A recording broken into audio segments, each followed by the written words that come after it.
Dito kukunin sa taas guys kasi mahirap doon sa kabila. Mahirap doon sa kabila.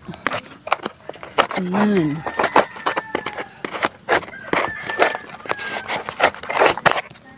Dami niya ng babies. Kinakaya niya talaga yung drought dun sa taas.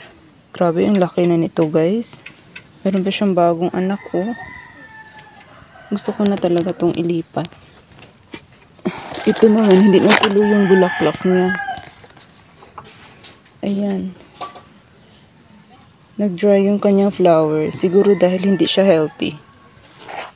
Grabe na yung kulubot niya. Tsaka ang dami niyang babies. Nakapalibot talaga. Tubig ang kulang nito guys, hindi soil. Hirap tanggalin. Ayan. Ito naman ang hahaba ng mga tinik nito. Yan. Nahulugan na ng mga dumi ng kahoy guys. Yung pinagkainan. Hindi lumalaki talaga yung mother. Napupunta sa lahat sa baby yung kanyang energy. Ibang itsura ng mga babies niya guys. Kaysa sa kanya. Di ba tingnan nyo ang hahaba ng mga tinik nito. Tapos ito ang kinis. Ba't ganon? Ikot muna natin to guys. Yan. Sobrang daming rice lang nilagay ko dito. Konti lang yung soil. Pero grabe yung babies niya. Hindi din naman pala masyadong marami yung roots nito guys. Pero nilagyan ko kasi ito ng Osmocote. Nadumihan pa tuloy. Yung babies yung matinik. Please comment below kung alam nyo yung ID nito. Kasi hindi ko alam. Yung mga cactus, yung unang na-introduce sa akin ng mga plants. Pero hindi ito yung inalam ko talaga ang mga ID. Ang inalam ko ay yung succulents. Kasi mas fascinated nga ako sa succulents kaysa sa mga cactus at saka sa mga Haworthia. Ayan. Tingnan ko lang kung meron bang mga sakit-sakit. Wala naman. May mga separate na roots yung mga anak niya guys. Alisan na rin natin to ng roots guys. Para gaya ng mga succulents ay ma-refresh yung kanyang mga roots. Naaalis na yung mga babies na iba guys.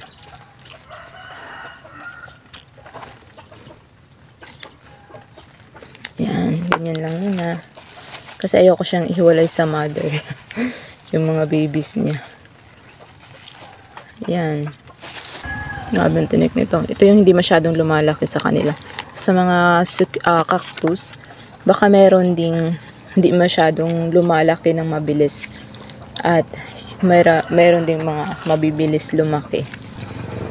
May baby naman pala siya guys. Oh. Ayan, may baby siya na isa.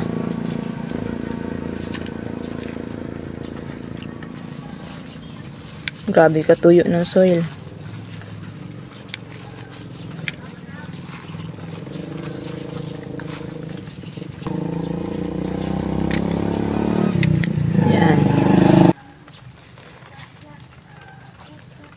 Ayokong putulin yung roots niya. Ayan. Hayaan na natin. Lumidikit na siya sa gilid ng pot.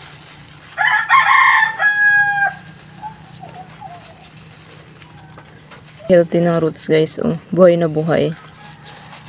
Ito naman ay gupitan natin. Hindi naman talaga kailangan palitan ng soil itong iba guys. Pero kasi, ayoko na silang ilagay doon sa pinakataas. Gusto ko silang ilipat ng area, kaya pinag-a-uproot ko to. At ilipat sa ibang pot na hindi pang hanging planter.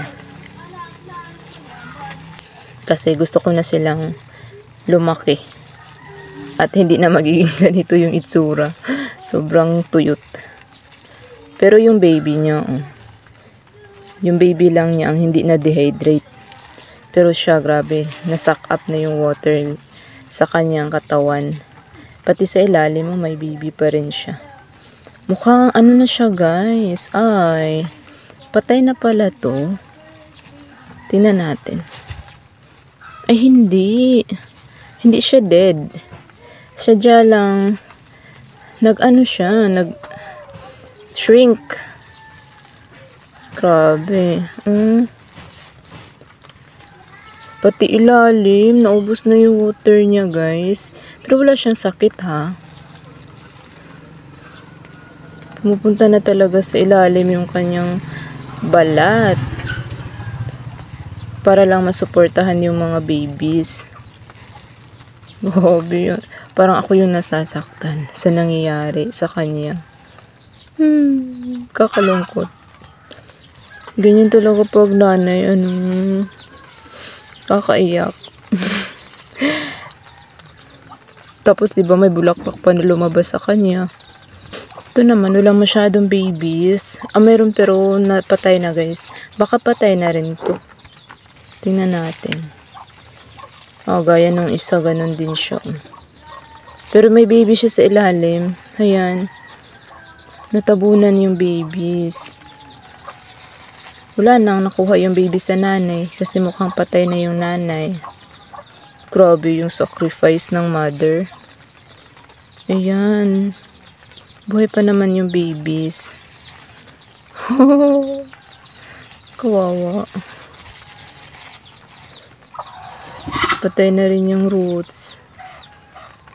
Ay, meron pang buhay, guys. Ito naman, mukhang hindi affected sa tuyot. Same lang naman sila ng soil mix. Baka naaano to, guys, naaambihan, kaya hindi siya masyadong natutuyo. Tingnan nyo, masa-masa pa yung kanyang soil.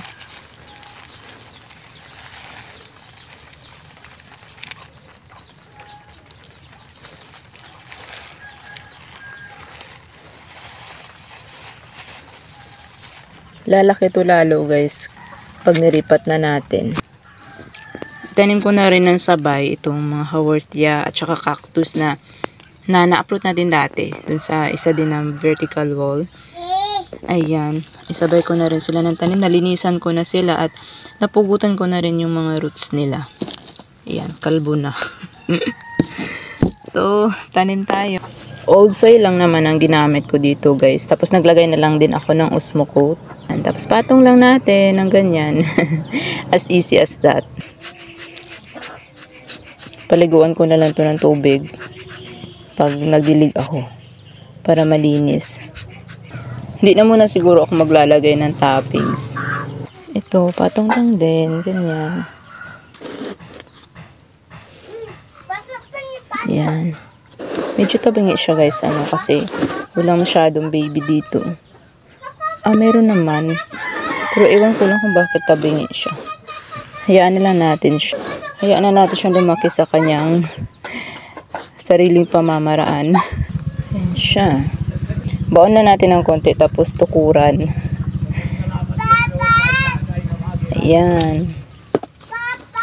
Paano kaya ito mag-baby, guys? Ayan. Tayo na. Tabingi. Kasi 'di ba natumba to. Ito naman yung mga haworthia. Tama lang tong size ng pot na to para sa kanila. Once na magbigay ulit ng baby, saka na ulit ako mag-repot.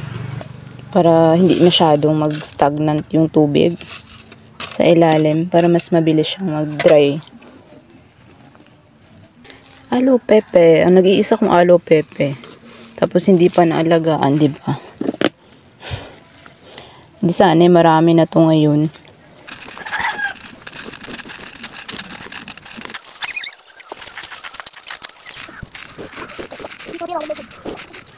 Yan, that's better.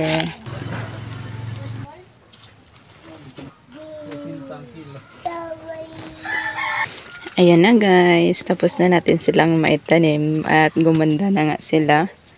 Ayan.